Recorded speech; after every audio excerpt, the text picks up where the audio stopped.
Hello YouTube, thanks for checking in on another episode of Collections, a series I've been running. I'm Silver Bear. I'm going to show you a little bit of my Liberty Dollar NORFED collection. Liberty Dollar was put out by an organization called NORFED. I don't remember what it stands for right off, but I can put it in the links below. They did a lot of things. They're opposed to the Federal Reserve. Okay, a lot of people are. The Federal Reserve, if you don't know, is a privately owned company. And in the United States, we have a thing that is titles of nobility are unconstitutional, and specifically, they're not supposed to happen. That's why when you go to court, your word over a police officer's word is equal. Some people think the police officer's word holds more weight, but he's just a citizen, and it doesn't. If it held weight, then that would be granting him a title of nobility, saying he's better than you. Okay, that's not supposed to exist. So the Federal Reserve has exclusive rights to regulate our currency under contract. If they don't allow other people to bid on that contract, then the owners of the Federal Reserve have a title of nobility. They're special, you know. So NORFED was fighting against that, and they come out with this, what is some people refer to as real money because it's silver. You can spend it anywhere in the world. One of the things that they tried to charge them with was counterfeiting. The Secretary of Treasury, it's been a long time since I've read through the case, but I'm pretty sure I'll get this right.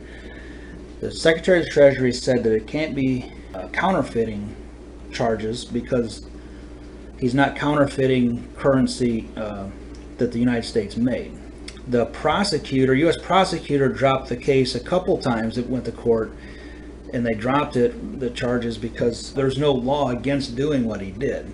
So in the end, they charged him anyway. It's like really trumped up charge. You should read about it. It's interesting. This is U.S. history. This will probably be in history books at some point. But they basically called him a terrorist, that he was trying to break down the economy, the U.S. economy with this. To me, that's far-reaching. But we're going to leave the politics alone for there. I just want to give you a little rundown of the history.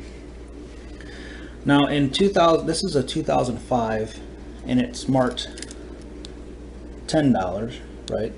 Now, this is according to the silver value at the time. And in 2005, the price had changed enough where they bumped it up to $20. Okay. Now the words I'm using, I'm going to go into, because that's part of why they, how they ended up convicting him. Here's another 2005. What was it marked 20? In 2006, he started. NORFED started doing specialty rounds for certain states and overseas. There's some European, there's a Liberty Euro out there too. So you notice the change in the price because of the value of silver. But then here we have one that is, now the date's on the front, is a 2009, and it looks a little bit different. Okay, and you'll notice the wording. Oops, sorry about that. The wording is different on here. One of the reasons that they were able to get a conviction was that these say $20. Okay, it has a dollar sign, there's a denomination that says $20. Okay, and in 2007, they put out, the FBI notified people that had these and were accepting them in their stores that it was going to be a felony, or that it was illegal. Technically, it wasn't illegal, it was a scare tactic. So in 2009, they seized the hoard of silver and gold that he was making these with.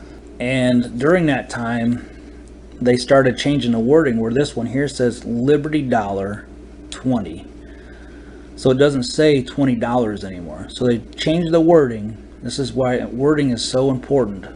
And like I said in a previous video, this is a document. These coins and rounds and stuff, this is an actual document. It says $20, and it's intended to be $20. It says Liberty Dollar, which is the title of what it is, and it just says 20. Still has a dollar sign because they couldn't make them take that off yet until after the court case. So you can see the transition in there. He also made some fractional stuff. This is a copper $1 piece. Okay, this was in 2007.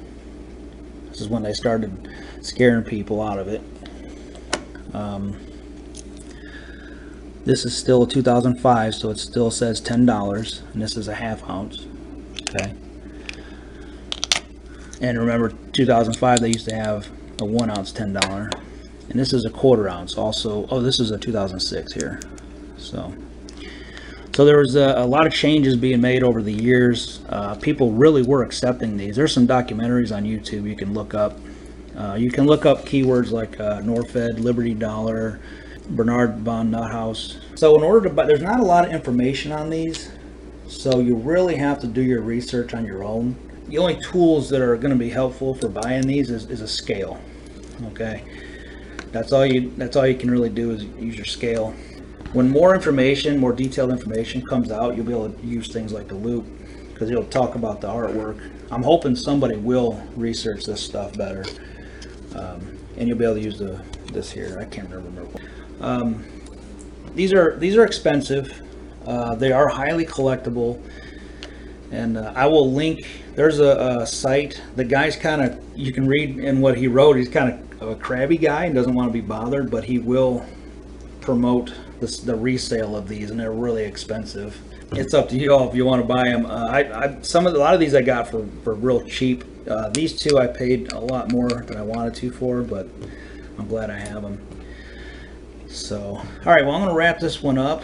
NORFED, or Liberty Dollar, they're called Liberty Dollars. NORFED was the organization that put them out. So I'm going to wrap this up on the Liberty Dollars, and hopefully you can get into them, get a little piece of American history, and yeah, have fun, stack on.